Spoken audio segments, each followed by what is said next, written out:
Hey, Sharon Horne-Ellstrom here. In this episode, I want to talk about series. And I think I mentioned that I like to set things up so that I win. I like to set things up so that I can create content and I can work and I can do what I can with what I've got right now. If you saw my video set up, you would laugh right now because I had to move to a different corner of my office because as the sun has changed, as the seasons change, the lighting in my office changes. And it's probably a better backdrop. My other backdrop was so busy. Some people didn't like it, but it is an indication of who I am, right? I have a busy life, a busy, chaotic schedule, a busy, chaotic existence, and I love that. I love being busy and having a lot of energy and doing a lot of things and participating in a lot of things. So that is just a look into my brain. It's a little busy and convoluted, right? But it works for me. And that's all that matters, is that it works for me. Just like your brain has to work for you. So in order to create some semblance of order out of the chaos, in order to do things like challenges, I like to create some of the days where I can do a series of things, a series of topics. So yesterday I started and launched off a series, the Epiphany Bridge series, because it's such a powerful way of telling stories for live video or for speaking or for writing or for anything. It is such a powerful skill to have. I want to make sure that we break it down step by step, day by day, and that becomes something that the people participating in the 90-day live video influencer challenge can absolutely positively own. I want them to own that storytelling strategy or skill or format. So yesterday I just introduced the idea of the Epiphany Bridge. Learned the Epiphany Bridge story from Russell Brunson, of course, who learned it from Chet Holmes and several other people that they combined forces and actually outlined and mapped out the framework for telling a great story that transforms people. And it's the format that's used in almost every great Hollywood. It is used in every great Hollywood blockbuster, every great movie, every great book, every great story that we remember and tell over and over again tends to follow this format or this framework, because success in anything in life is broken down to a framework. I was going over this yesterday with one of my coaching students on a 4-hour coaching call that was supposed to be like a half an hour, one of those.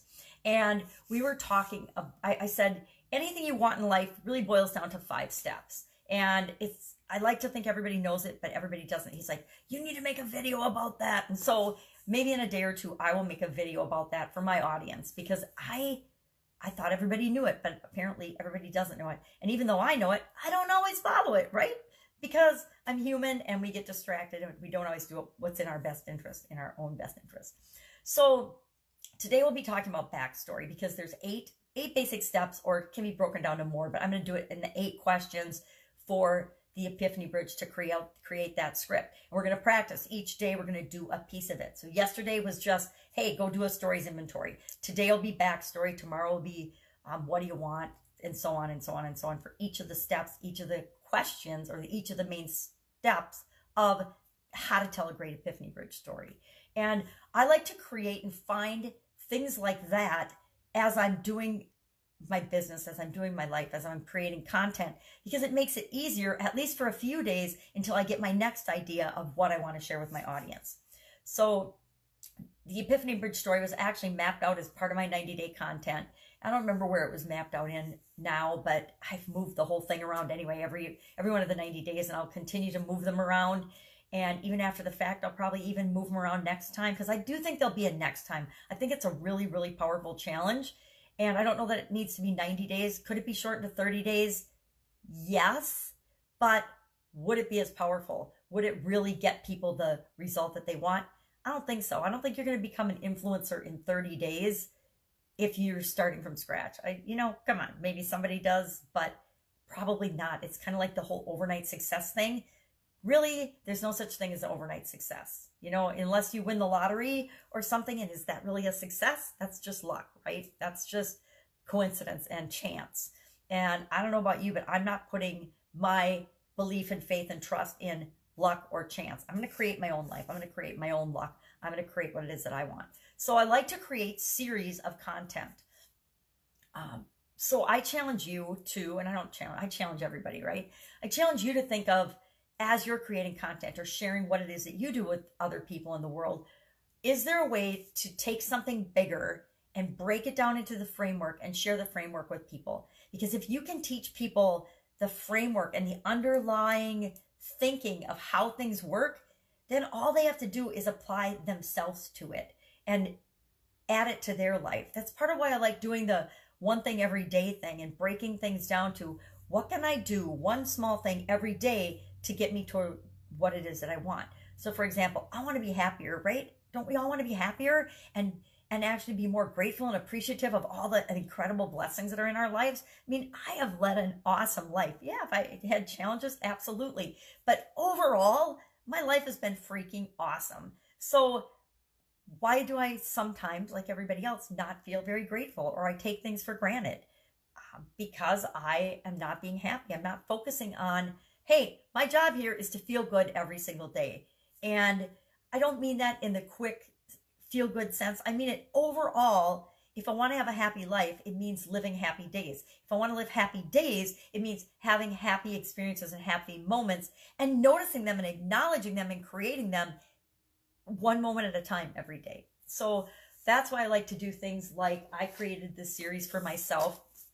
Do one thing every day that makes you happy. So every day, secretly, to warm up my voice, because, you know, sometimes it's gravel-gurdy in the morning, I started saying, okay, well, how am I going to warm up my voice every morning so that I can do my videos? Because the only way that doing content every day works for me is if I do it first thing in the morning. It has to be, I get up, I get cleaned up, because this is cleaned up, believe it or not. I put on new pajamas, clean pajamas, and I say, okay, let's go. Now, usually no one else is up when I'm up. Okay, no one else is up when I'm up. I'm a morning gal. So I haven't talked to anyone. I might say good morning to the cats and pet them, or the dogs, but that doesn't count as talking to human beings. So in order to set things up for me to succeed, I said, okay, I need to do a quick video every day that's kind of a no-brainer. Well, what can I do that will also benefit me? Well, I want to be happier. So how about if and I found this up at the cabin, how about if I do one thing every day that makes me happy, and I just talk about that and share that with other people? So one thing every day that makes me happy. Today was day 141. So every day this year, I have committed as Pajama Grandma to hop on and share one thing every day that makes me happy. Or out of this journal book, one thing every day, an activity or an action. Or yesterday we just drew a picture. We drew a happy face picture of our happy active face. And today it's just happiness in action. So we are thinking about an action that I took today, or an action that brought me happiness today. You know, maybe you make a phone call, whatever it is, but it's something different every day. I don't have to think about it. I'm setting it up so that it's easy for me to get in a good mood, warm up my voice. I always wake up in a good mood. Hey, after you've died, every day above ground's a good day. You're just happy to see the sun. Or, oh, it was a gorgeous sunrise this morning. I had to actually go out and take a video of it. It was so pretty with the pink and purple sky. But I pretty much wake up happy every day. Even when I'm sick, I'm happy to be awake and I'm happy to be sick, right?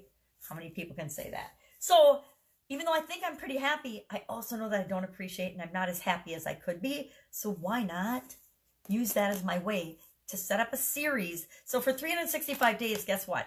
I've already got content. I don't have to think about it. I don't have to worry about it. I don't have to fret about it. Now, where did I get this idea? Well, I was up at the cabin a little over a year ago, and I knew that I needed to be making live video. And like everybody else, I was freaking scared to death to make live video. I mean, come on, I'm old. I've got a face for radio, but I don't really have a voice for radio. So I was like, how am I going to get over my fear of doing this? And I found a little book just like this, only black, called Do One Thing Every Day That Scares You. And it was all about activities just like this happiness book to stretch your comfort zone. So all last year and a little beyond into this year, because I had started and stopped that book like 10 times before I got it for a friend of mine and I when we were in a network marketing business. Oh, yes, in a network marketing business that I think she's still in, actually. I left it, I left it after my son got in a car accident 5 years ago. So it's been a long time. But I got that book originally for us to get over our fear of doing things that we were asked to do. You know, they still teach network marketing the old-fashioned way, which is ridiculous. And it was very uncomfortable for me. So we got that book and we didn't do it. We did it for a couple of days and stopped, and a day and stopped. And so I committed last year that, okay, I'm going to actually do this whole book, once a day. I'm going to use it as my way to get on video and get over my fear of doing video. And that's what I did. So, you know, everybody's like, well, your videos still kind of suck. And I'm like, I'm okay with that, because you know what? This is who I am.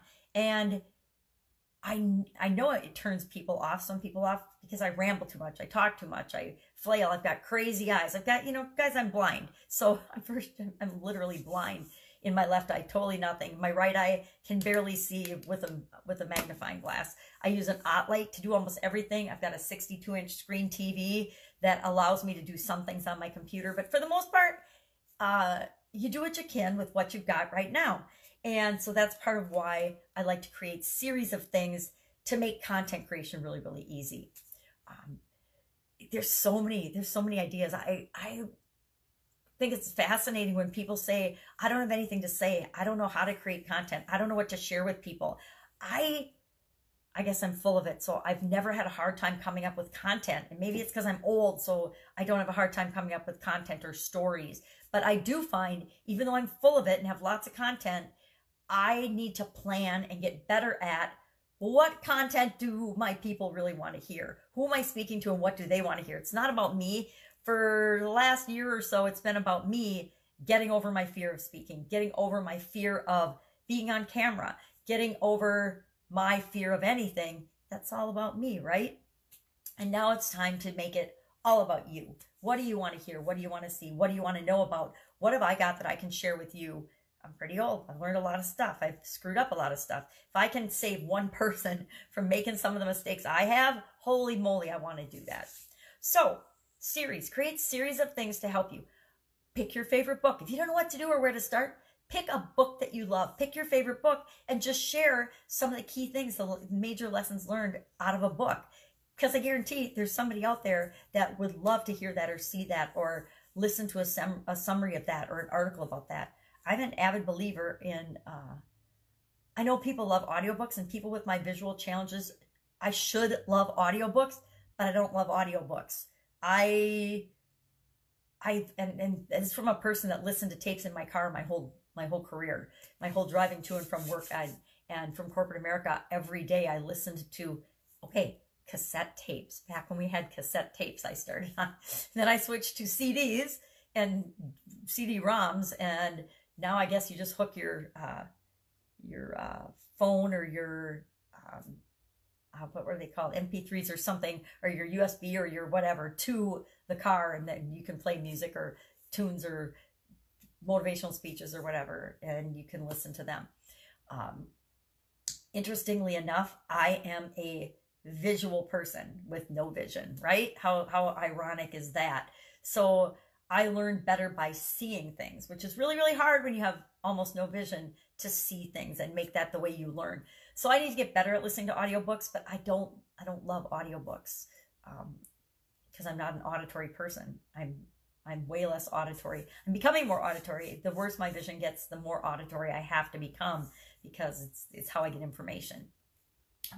I heard there's these glasses now that have like AI technology, and they can read what's on a screen or what's in front of you, or they can read people's faces, which is kind of interesting. I actually have started exploring that. I couldn't find any pricing on it, which is super irritating, by the way. If you got a website, if you've got a product or service that you're selling, don't hide the price from people, because I didn't buy this. I probably would have gotten it this last weekend, but the fact that there was no pricing information when I called the line, there was nobody there to talk to find out how much the thing cost, and I didn't buy it because of that main reason. It's like there's no information, nobody's answering the phone. So if you want to, it's kind of like secretly not telling people you're in a network marketing organization, right, and hiding it. It's that old thought. I mean, don't keep that quiet because you're being deceptive, you're being dishonest, and that immediately causes people to not trust you. So tell people what it is, tell people what it costs. If you're afraid to put what your product or service costs online, why is that? Well, that's because you're not sold on it yourself. You're not convinced that it's such an incredible value, and you're offering so much more to people in terms of value than anybody else or anything else. You're not so sold on it that you will put the price out there. There's a problem, right? You either need to get yourself more sold on your product, you need to add more value to your product and service, so you know that you're giving people 10 times the value for what the price you're charging. That's kind of my rule of thumb. If I'm not offering you at least 10 times the value in what I'm sharing with you than I'm charging, then I don't feel good about it, so I won't do it, right? So that's just my personal rule of thumb. Everybody has their own, right? Some people think that they should mark things up 100 times. I don't know. Everybody's different. We all get to decide because we all get to make the rules for ourselves, what works for us. So that's it. Working on a series today. Gonna go talk about backstory on the 90-day challenge. And then my granddaughter's going to be here, and I'm going to have an awesome day because it was her birthday yesterday and I didn't get to be with her. So, grandma withdrawal. Make it an awesome day. If I can help you in any way, shape, or form, share it in the comments below. Feel free to direct message me, Sharon Horne, I don't even know my name, Sharon Horne-Ellstrom, or Pajama Grandma, and then Grandma, just Gramma. You can find me across the internet. Instagram, Facebook, YouTube. I'm working on a YouTube challenge, so you will start seeing more of me on YouTube. I have not been sharing my assignments to my target audience, so that's a huge mistake I have to fix. I was going to fix it over the weekend, but I got busy doing other things and I did not do it yet. But I am going to do it because my goal is to get 1,000 subscribers. So if I'm not sharing my information, how the heck am I going to get 1,000 subscribers? I'm not. I'm only sharing it in the 90-day challenge. And I'm like, okay, well, that's not going to work because that's only going to the people in the 90-day challenge. I need to actually put my videos out and stop just doing my assignment part for the 90-day challenge and just tweak that and tell everybody, hey, I'm going to now be presenting these to my target audience. So this is where you'll find it. And then just share the link under the assignment. That was a pretty easy way to solve that problem, right? Go out, make it an awesome day. I'll, of course, be with you tomorrow.